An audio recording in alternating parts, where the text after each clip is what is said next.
Hey guys, welcome back to Real Housewives Recaps. Today we're talking Julie and Julia. You guys, this has been such a fun movie to recap. I really have enjoyed every single one of these. This is the sixth part. I can't believe it's coming to an end. This is the last part in the series. So be sure to listen to the other 5 parts because I've really enjoyed finding all the behind the scenes information out about this movie. So this one's going to wrap up the movie. We're going to talk more behind the scenes stuff and all the fun details I was able to find out. So again, thank you for all the wonderful comments. Thank you for just everything. You guys have been so sweet and so supportive. Of course, leave me comments if there's a movie that you're interested in recapping or talking about with me. I'm totally down. I welcome suggestions. You know what movie popped in my head I thought would be fun? Dirty Dancing. Any interest? Let me know in the comments. I'm interrupting for 2 seconds to let you know I am now on ko-fi-coffee.com/Real Housewives Recaps. I'm collecting toward a new microphone and sound system. I never remember what all that crap is called, but I priced it out. I'm trying to collect toward that. If that's something you're interested in giving toward, that's where you can do it. I really appreciate all those who have donated. I'm blown away by your generosity. And I really want to grow this channel. I want to sound better. I want to be more professional with my equipment. And this is the way to help me do that. So check it out, ko-fi.com/Real Housewives Recaps. Okay, so in this movie, we've come full circle. At the end of the last recap, I was saying how Judith canceled on Julie. She was supposed to come have beef bourguignon with her, but when she found out that Julia wasn't a fan, she dropped out at the last minute. The movie made it seem like it was the rain, but it was because Julia didn't like that Julie, man, these names, were using 4-letter words in her blog about the cooking. Okay, so here in this scene, we see that Judith has decided she's the only one willing to take a chance on Julia Child. She believes in this cookbook. She is there to support it. She actually made a recipe out of the book. She absolutely loved it. We see Judith is played by Erin Dilly. If she looks familiar, she was in The Good Wife. She was also in Law and Order. So Judith ends up writing Julia and saying that it's a very unique book and they would be very proud to publish it.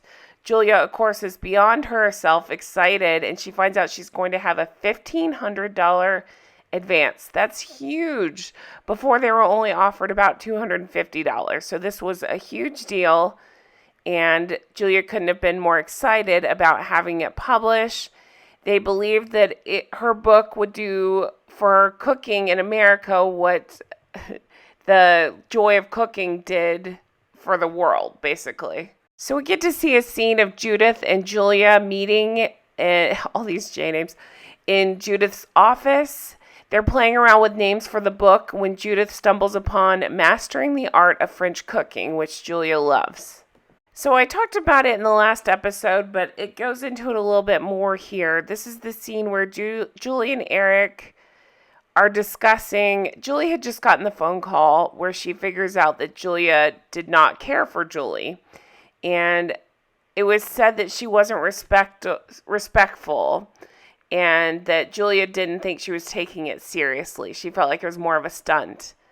And so Julie's upset, thinking that Julia thinks she's using her when that's not what she's trying to do. And she cries and says she's never going to meet her. And Eric is sweet about it, reminds her, well, you already know her because, you've been cooking through her book.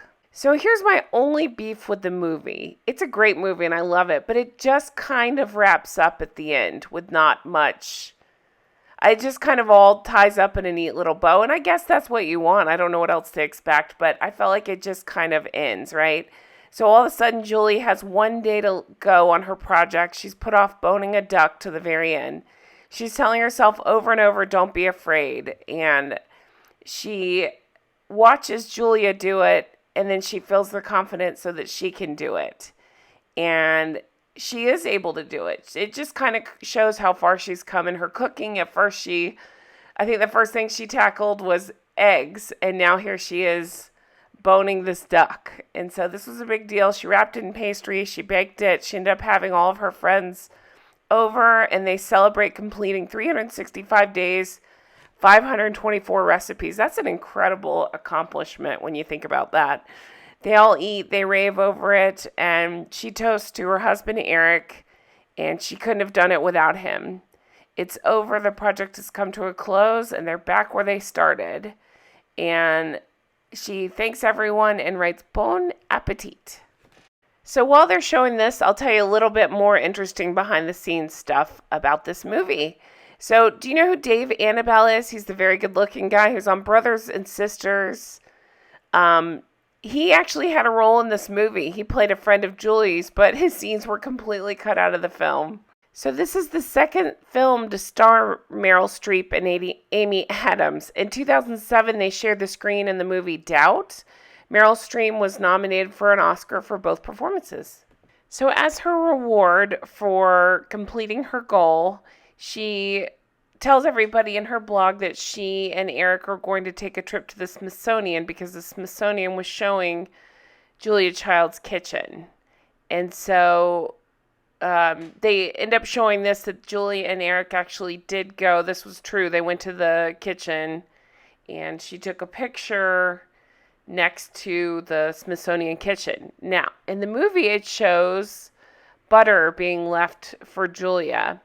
But from everything I've researched, it sounds like that was just something that they did for the movie, that there wasn't actually butter left. Some of the people that worked at the Smithsonian said that it wasn't a thing, basically. Now, they did say since some tourists have left butter, but they don't allow food or drink in the museum, so they basically sneak it in and leave it, and then it has to be thrown out immediately, basically. So anyway, just an interesting thing. I found it fascinating. I think this is so cool that they have this Julia Child set up at the Smithsonian. This is how the movie ended, is we got to see the kitchen, but then a flashback to Julia and Paul being happy in the kitchen. And that's how the movie ends. So Paul brings in the mail, and it is Julia Child's book that's been published. So again, she's super happy. That's how the movie ends. So we find out that Paul passed away at the age of 92 in 1994, and Julia passed away at the age of 91 in 2004, and that Mastering the Art of French Cooking is in its 49th printing. Okay, let's talk about Julie Powell. So, of course, this book did very well. It's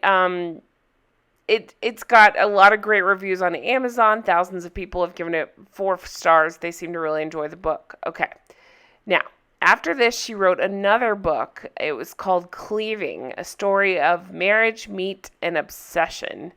And that one, not so much. I've actually had people in the comments write that you read it and you hated it, so avoid it. And that seems to be the general sentiment of it. It sounds like, and I haven't read it, but it sounds like it's about her marriage and that both of them had relationships with other people. So I don't know about all that, but anyway, okay, so that's where this is going to end. I didn't want to end on that note. It's such a good movie. It's such a cute story. It's one of mine that I just always loved, and anytime it's on, it's one that I just have to sit and watch. I just enjoy it so much. But that's it for me. Thank you guys so much for watching. I really hope you've enjoyed this deep dive of Julie and Julia. I really enjoyed learning all the behind the scenes facts and learning more about Julia Child, and I enjoyed so much about this. I thought it was just such an interesting story and all of it. So thank you guys so much for watching. Thank you for all the kind comments. Thank you